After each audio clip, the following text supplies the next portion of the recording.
যারা আল্লাহকে রব বলে মানবে, যারা আল্লাহকে রব বলে স্বীকার করবে, যারা আল্লাহকে রব বলে ঘোষণা করবে, তাদের সামনে বাধা আসবে কি আসবে না? চিৎকার করে বলেন, বাধা আসবে কি আসবে না? দুই ধরনের বাধা আসবে। কয় ধরনের? নোট করে নিয়ে যান। আপনি যদি ইমানদার হয়ে থাকেন, আপনার জীবনে দুই বাধা আসবে। আপনি যদি এক আল্লাহকে রব বলে বিশ্বাস করে থাকেন, আপনার জীবনেও দুই বাধা আসবে। আপনি যদি সচ্চা ইমানদার হয়ে থাকেন, আপনার সামনেও বাধা আসবে। আর যদি কেউ মুনাফিক হয়ে থাকেন, তার নিয়ে আমার আলোচনা করার কোনো ইচ্ছা নাই। কেউ যদি মুনাফিক হয়ে থাকেন, তাহলে আপনার সাথে আমার কোনো আলোচনাও নাই, আপনাকে নিয়ে আমার আলোচনার আপনি কোনো টপিকও না। আর যারা ঈমানের উপর অটল এবং অবিচল থাকবেন, কয়টা বাধা আসবে? চিৎকার করে বলেন, কয়টা বাধা? আহাসিবান নাস আইয়ুতরাকু আইয়াকুলু আমান্না ওয়া হুম লা ইফতানুন। আল্লাহর কোরআন বলছে, মানুষ কি মনে করেছে এক আল্লাহকে তারা রব বলে ঘোষণা করবে, অথচ তাদের জীবনে কোনো বাধা আসবে না, তাদের জীবনে কোনো বিন্ধ্যাচল আসবে না, তাদের জীবনে কোনো প্রতিকূলতা আসবে না। এটা কশ্চিনকালেও হতে পারে না, এটা কশ্চিনকালেও হতে পারে না।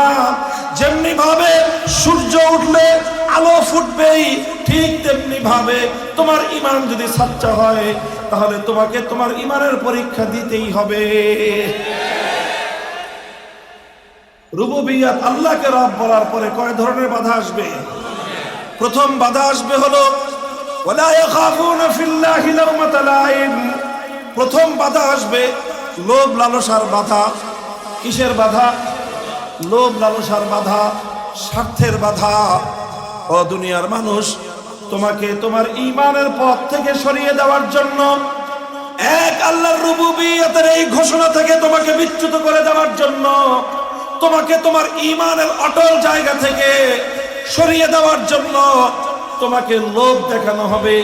কখনো টাকার লোভ, কখনো ক্ষমতার লোভ, কখনো চাকরির লোভ, কখনো পদ পদবীর লোভ।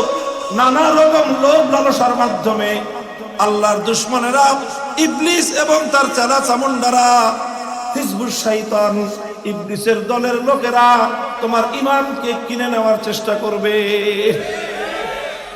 প্রথম বাধা আসবে কিসের? জোরে বলেন, কিসের? লোভ আসবে, লালসা আসবে, প্রস্তাব আসবে। কখনো টাকার বস্তার প্রস্তাব আসবে, কখনো তোমাকে লক্ষ কোটি টাকা দেওয়ার অফার করা হবে, কখনো তোমার সামনে পদ পদবি দেওয়া হবে, কখনো তোমার সামনে দুনিয়ার স্বার্থের ডালি মেলে দেওয়া হবে। দুনিয়ার সব স্বার্থ থাকবে তোমার এক পাল্লায়, আরেক পাল্লায় থাকবে তোমার সাচ্চা ঈমান। তখন পরীক্ষা হবে, তোমার কাছে দুনিয়ার স্বার্থের মূল্য বেশি না তোমার ঈমানের মূল্য বেশি? এই বাধা আসবে প্রথম। স্বার্থ দিয়ে তোমার ঈমানকে কিনে নেওয়ার চেষ্টা করা হবে। যদি তুমি এই বাধা অতিক্রম করতে পারো, স্বার্থের সামনে যদি তোমার ঈমানকে তুমি বিক্রি না করে দাও, বরং স্বার্থকে লাথি মেরে তুমি যদি তোমার ঈমানের পথে, তুমি যদি তোমার আল্লাহকে একমাত্র বিধানদাতা মেনে নেওয়ার পর সেই আল্লাহর পথে তুমি যদি পাহাড়ের মতো অটল আর অবিচল থাকতে পারো, তখন তোমার সামনে আসবে দ্বিতীয় বাধা। কয় নম্বর বাধা? দ্বিতীয় নম্বর বাধা। দ্বিতীয় নম্বর বাধাটা কি? দ্বিতীয় নম্বর বাধার নাম হলো তোমাকে ভয় ভীতি দেখানো হবে। কিসের বাধা? জোরে বলেন, কিসের বাধা? তোমাকে ভয় ভীতি দেখানো হবে। কখনো তোমাকে জেলে পুরে রাখবার ভয় ভীতি দেখানো হবে, কখনো তোমাকে গুম করে ফেলবার ভয় ভীতি দেখানো হবে, কখনো তোমাকে ক্রস ফায়ার দেওয়ার ভয় ভীতি দেখানো হবে, কখনো তোমাকে রিমান্ডে নিয়ে অকথ্য নির্যাতন করবার ভয় ভীতি দেখানো হবে, এমনকি কখনো তোমাকে নির্মমভাবে হত্যা করবার ভয় ভীতি তোমার সামনে আসতে পারে। ও ঈমানদার, যারা পাক্কা সাচ্চা অটুট এবং অবিচল ঈমানের অধিকারী হবে, তাদের জীবনে প্রথমে লোভ লালসা স্বার্থের বাধা আসবে। ওই বাধা ডিঙ্গাতে পারলেই দ্বিতীয় পর্যায়ে চূড়ান্ত বাধাটা আসবে, তাদের সামনে জীবনের ভয় ভীতি আসবে।